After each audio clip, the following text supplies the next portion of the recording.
ZDTech. 3 minutes pour tout comprendre.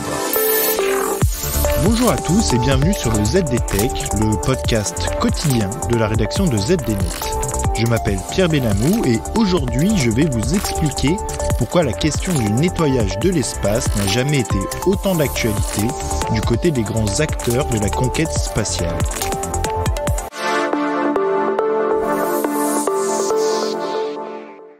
En novembre 2020, l'Agence spatiale européenne signait un contrat pour le moins insolite avec la société ClearSpace. Au terme de cet accord, charge était donnée à l'entreprise suisse de nettoyer l'orbite de notre planète à l'aide d'engins équipés de pinces conçus pour saisir les débris spatiaux. Si cette information aurait pu, il y a encore quelques années, passer pour de la science-fiction, ce n'est désormais plus le cas. Il faut dire que la question de l'amoncellement de débris spatiaux dérivant dans l'orbite de notre planète vire désormais au casse-tête pour les acteurs de l'aventure spatiale. En 2021, l'Agence spatiale européenne chiffrait à 30 000 les débris dérivant dans notre orbite, un nombre en constante augmentation depuis le début de l'ère spatiale. Le bazar est même si prégnant qu'on estime qu'en moyenne 12 collisions ont lieu chaque année au-dessus de nos têtes. Malgré ce danger, des acteurs comme SpaceX, Virgin Galactic ou Blue Origin redoublent d'efforts pour envoyer toujours plus de touristes et de constellations de mini-satellites en orbite, augmentant d'autant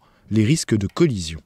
Mais alors, à quoi, ou plutôt à qui, doit-on cette accumulation de débris spatiaux dans l'orbite de notre planète ?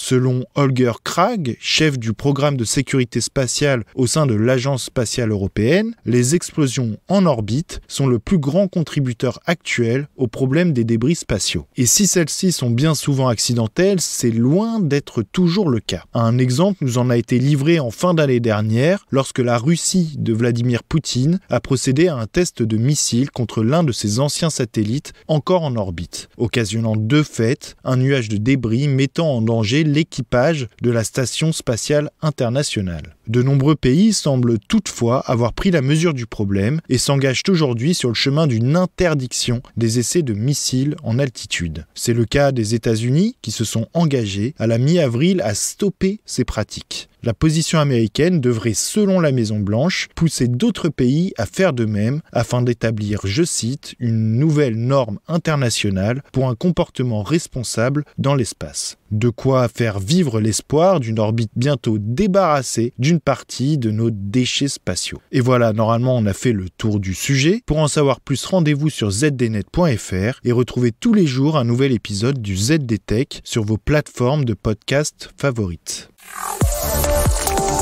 ZDTech. 3 minutes pour tout comprendre.